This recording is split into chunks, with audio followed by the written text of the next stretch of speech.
안녕하십니까, 정지천입니다. 우리나라 사람들의 평균 수명은 얼마나 될까요? 처음 통계조사를 했던 1926년에는 33.7세에 불과했지만 지금은 81세 정도입니다. 그와 함께 인구 고령화가 다른 나라에 비해 매우 빠른 속도로 진행되고 있는데요. 65세 이상의 노인 인구 비율이 2000년에 7.2%로 고령화 사회에 진입한 이후 2018년에는 14.3%로 고령 사회에 진입할 예정입니다. 더욱이 2026년에는 20.8%로 세계에서 최단 기간 내 초고령 사회에 진입할 것으로 예측되면서 질병 없이 건강하게 장수하는 것에 대한 관심이 높아지고 있습니다. 물론 노인들의 의료비 증가를 비롯한 사회적 문제도 심각해지고 있죠. 어떻게 하면 건강을 유지하면서 오래 살 수 있을까요? 그 해답을 조선시대 명문가 선비들의 장수 비결을 통해 알아보려고 합니다. 조선시대에는 대부분이 50대 나이에 사망했고 60세를 넘기는 경우가 드물었습니다. 그런데 그 당시에도 70세 혹은 80세 넘게 장수한 분들이 있었는데요. 조선시대의 나이를 요즘으로 환산해 보면 적어도 20세는 더 해야 되니 그때의 80세는 요즘의 100세가 넘는다고 볼 수 있죠. 명문가 선비들이 건강하고 장수했던 이유를 역사적인 배경과 생활 습관 그리고 가문의 고유한 전통과 한의학적 근거를 통해서 다방면으로 분석해 보겠습니다. 첫 번째 명문가, 나주정씨 정약용 집안입니다.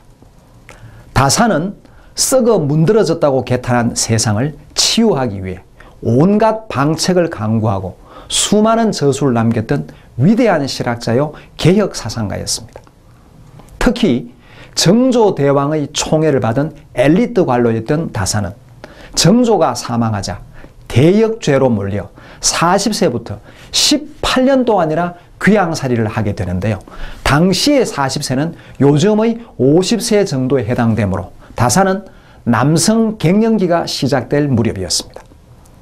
요즘 중년 남성들은 사회적 문제나 가정, 경제적 문제 등 많은 스트레스에 노출되어 있어 갱년기 장애가 나타나기 쉬운 상황인데요.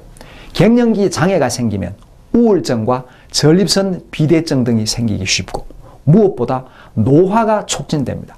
그럼에도 다사는 중년의 위기를 잘 극복하고 58세 고향으로 돌아와서 18년을 더 지내며 75세까지 장수했습니다. 과연 그 비결이 뭘까요? 우선 부모로부터 어떤 체질, 어떤 유전자를 물려받았는지를 살펴봐야겠죠. 다산의 천재적인 두뇌는 부계로부터 이어받았습니다. 나주정씨 가문은 8대에 걸쳐 연달아 옥당, 즉 홍문관에 들어간 명문 집안입니다. 홍문관은 관리들이면 누구나 근무하고 싶어하는 곳이죠. 그러나 다산의 부친은 63세로 별세했고 모친은 다산이 9살 때 돌아가셨기에 특별히 부모로부터 장수 유전자를 물려받은 것은 아닌 것으로 생각됩니다. 그렇다면 다산은 어떻게 건강을 유지했을까요? 첫 번째 비결은 바로 의학적 식견이 대단했다는 겁니다. 다산이 지은 수많은 저서 가운데 의서가 있다는 것을 기억하십니까? 다산은 부인과의 사이에 6남 3녀를 얻었지만 4남 2녀를 천년두로 잃고 말았습니다. 다산은 자식을 잃은 슬픔을 극복하기 위해서였는지 36세에 63종의 의서들을 철저히 고정해서 마진과 두창, 즉 홍역과 천년두를 치료하기 위한 막과회통이라는 의서를 지었습니다.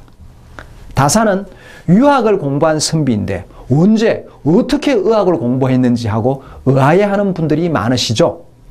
당시의 선비들은 대부분 기본적으로 한의학 공부를 했습니다. 그랬기에 오래도록 공부에 시달리면서도 건강을 돌볼 수 있었고 자신의 질병은 물론이고 가족들의 질병을 직접 치료하고 예방할 수 있었던 겁니다. 선비 중에 특히 의술의 조예가 깊었던 분들을 유의, 즉 선비의사라고 하는데요. 고산 윤선도, 미수 허목, 성호, 이익 등이 대표적입니다. 그런 분들은 또 대개 장수했습니다. 실제로 다산은 자신이 공부한 한의학 지식을 자기의 질병에 요긴하게 썼던 적이 있습니다. 다산의 첫 귀향지는 경상도 장기현인데요. 도착한 직후에 중병이 들었습니다. 온 집안이 풍비박산을 당한 데다 모진 고문을 당하고 천리길을 걸어서 왔기에 심신이 지쳤던 것이죠. 마을 사람들이 보기에 거의 죽을 것 같았던 다산은 집에서 보내온 어서 수십 건과 약초 한 상자로 약을 달여 먹고는 병석에서 일어났다고 합니다. 그래서 병들어도 치료받지 못하는 궁벽한 고장에 은혜를 베풀어 달라는 마을 사람들의 부탁을 받고 촌병혹치라는 어서를 지었던 것입니다. 두 번째 비결은 운동을 충분히 했던 것입니다. 다산이 강진으로 귀향지를 옮겨 오래 머물렀던 다산 초당은 남해 바다가 한 폭의 수채화처럼 보이는 만덕산 자락에 있었죠. 초당에서 100년사에 이르는 산길은 그림 같은 바다를 감상할 수 있는데요. 너무나도 아름다워서 몸은 산에 두고 마음과 눈은 바다에 두고 걸을 정도라고 합니다. 야생 차나무와 잡목들이 우거져서 건강 낙원이나 다름없는 바로 그 길을 다산이 매일 걸었던 것이죠. 이처럼 남성 갱년기를 극복하고 성인병을 예방하려면 허리와 하체의 근력을 강화시키는 운동을 꾸준히 하는 것이 필수적입니다. 날마다 허리 체조를 하고 매일 40분 이상 약간 빠른 속도로 걷는 것이 좋습니다. 물론 땀이 약간 날 정도로 해야 효과가 있죠. 특히 체중이 많은 분들은 더 열심히 운동해서 땀을 흘리고 배가 나오지 않도록 관리해야 할 것입니다. 그러면 면역력도 증가됩니다. 세 번째 비결은 고기를 비롯한 영양 섭취를 잘 했던 것입니다. 육체 노동이나 정신 노동이 많거나 기력이 쇠약해진 경우에는 육식을 해야 활력을 유지할 수 있습니다. 다산은 넉넉지 못한 형편에 먼 타향으로 귀향을 갔는데 어떻게 육식을 할 수 있었을까요? 그것은 바로 강진 인근에 살고 있던 다산 부친의 친구가 인근에서 가장 부호였고 훗날 사돈이 되는 그의 아들은 다산의 중마고우였기 때문입니다. 그리고 외가인 해남 윤씨들의 경제적인 도움이 있었고 게다가 당대 최고의 학자가 시골에 오니 인근에서 자손들의 공부를 가르쳐달라는 부탁이 줄을 잇게 되었기 때문이죠. 그래서 여유 있는 생활과 함께 많은 저술 활동을 할 수 있었던 것이죠. 다산은 흑산도로 귀향을 간 둘째 형 정약전이 외딴 섬이라 소나 돼지, 닭이 없어 물고기만 먹기에 몸이 쇠약해진 것을 알고 개고기 먹기를 권유한 편지를 보내기도 했는데요. 이처럼 갱년기나 노년기에는 적당한 육식이 필요합니다. 네 번째 비결은 그림의 취미를 가진 걸출한 화가이기도 했다는 겁니다.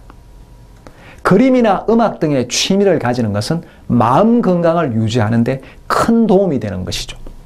선비들이 실천했던 양생법 중에 정신양생법에 속하는 것으로 볼 수 있습니다.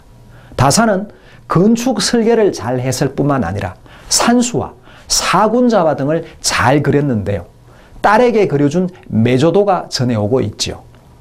선비들이 사군자를 그리는 것은 스트레스 해소에 큰 역할을 했을 것으로 여겨집니다.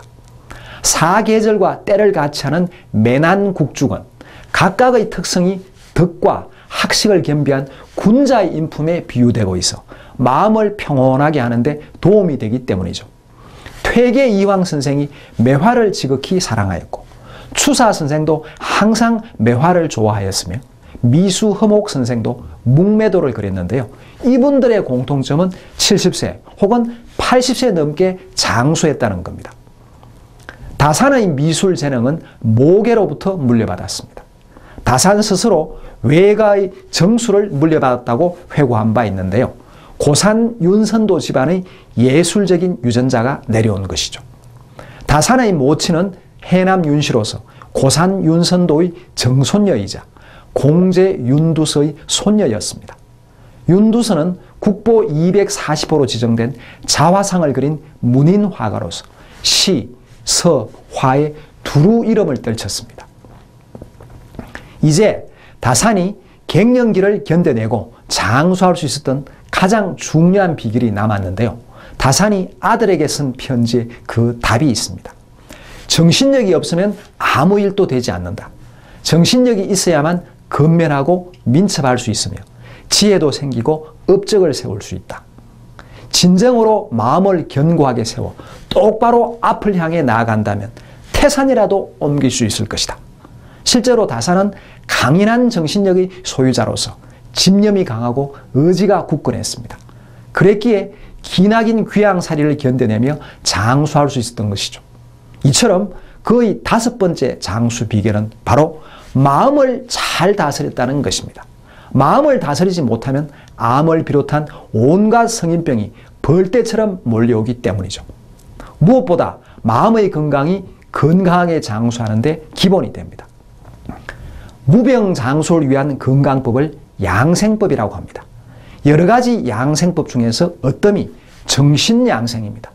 예로부터 병의 뿌리는 마음에서 비롯된다고 했는데요. 아무리 육체가 건강해도 정신이 건실하지 않으면 소용이 없기 때문입니다. 요즘은 주치의를 두고 건강에 대해 수시로 상담하는 분도 많을 겁니다. 그러나 마음 건강은 스스로 지켜야 한다는 것을 잊지 마십시오. 지금까지 다산정약용의 장수 비결이었습니다. 감사합니다.